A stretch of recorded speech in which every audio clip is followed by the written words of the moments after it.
Pastor Mahoney here is the one who's going to talk about the 27 hours of prayer that is going to happen on Sunday. And why don't you go ahead and tell us some more about that? Sure. Thanks, Peter. Thanks, Peter, for giving us this opportunity. Thanks to Family Research Council for letting us have the meeting here. This whole summer has been an incredible summer, with town hall meetings, Tea Party meetings, the debate on health care. It's been extraordinary.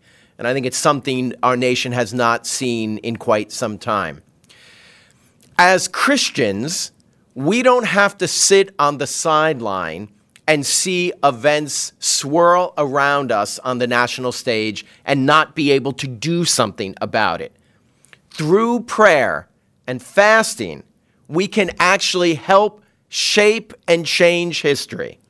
And so when this whole healthcare debate erupted, and for us, our main focus was on the aspect of taxpayer-funded abortions, and that in the healthcare plan put forward by the Speaker, supported by the President and Majority Leader Reid, abortion would be paid for and subsidized out of public monies.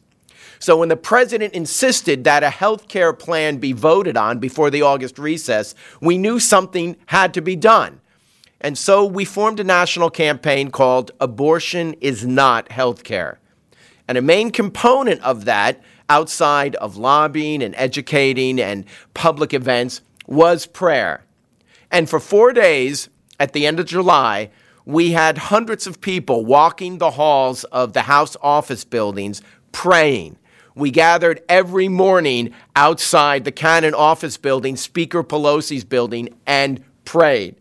When we started, it was almost 100% certainty that a bill would be voted out of the House before the August recess, not so much on the Senate side. I believe the prayers of God's people changed and shifted the entire debate, and it was delayed. And that delay has produced this national conversation, sometimes lively, sometimes loud, but a wonderful conversation on the role of government in healthcare and specifically abortion. In this, we felt it was important that when Congress came back in September to have a full day of prayer on the lawn of the Capitol.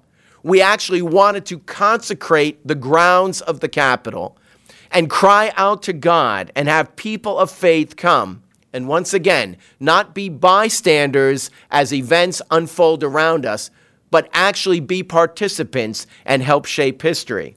So this Sunday, September 13th, which is the first full week that Congress is back, several days after the President's speech on health care, we are having 27 hours of prayer.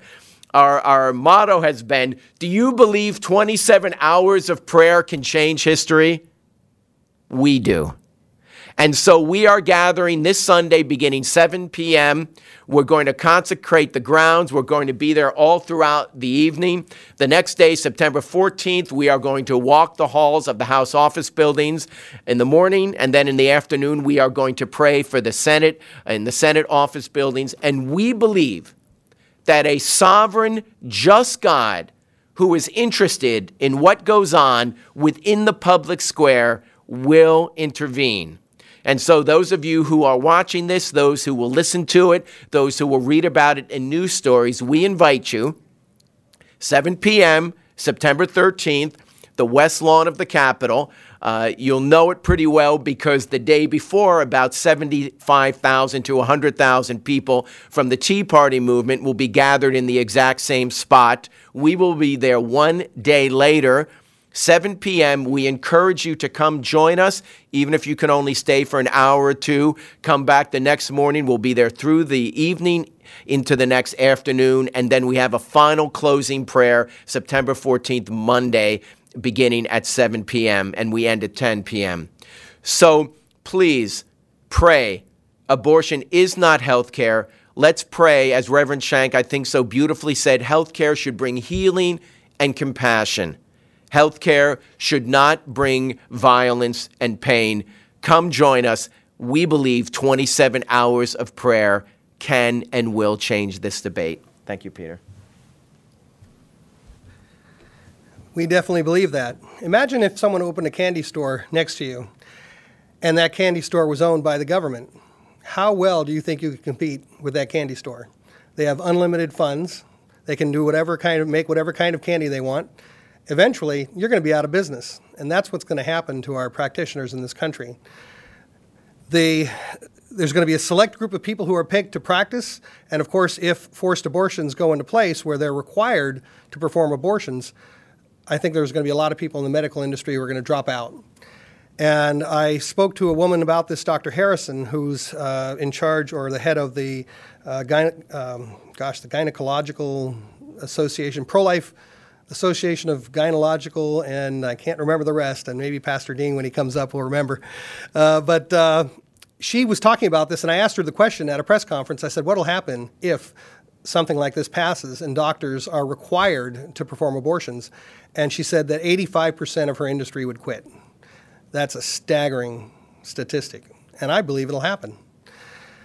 Like Reverend Mahoney said, we thank the Family Research Council for hosting this event. We definitely appreciate the ability to come to these locations and help get the word out, and also to hear from the Family Research Council and how they feel about the healthcare issue and prayer and how we can work together on these issues. I'd like to introduce Tom McClusky, Vice President of Communications, I believe, or FRC Action. FRC Action. See, I'm getting you confused with Charmaine, I think. And I think she was president. So, Tom McClusky, could you please talk some more about this? Thank you. And I guess you would call September 13th kind of to sell it a little bit, a town hall meeting with God. But in this case, you're talking to someone who listens to his constituencies a little better than we heard this past summer. Now, the Family Research Council is more of a policy organization, but it should come as no surprise that we are very much driven by prayer, and prayer is a daily part of our lives. And that's why we're very happy to participate in this prayer vigil and are encouraged by all the prayers that we have gotten from everybody across the nation, from the organizations involved. Tonight, the President is going to be speaking to the nation in a joint session of Congress, and I hope he's listening to the speakers today and about the principles that need to be included in any type of healthcare reform. Life, both at the beginning and end, need to be protected. The conscience rights of healthcare providers and of parents need to be protected. And there are other issues that go beyond that, including affordability, portability, and other type things that are very important. But those first three principles, I think, are extremely important to be covered in anything. And one might ask, why prayer? But it was Abraham Lincoln, I think, who said that there are many times that he's fallen to his knees with the conviction that he had nowhere else to go.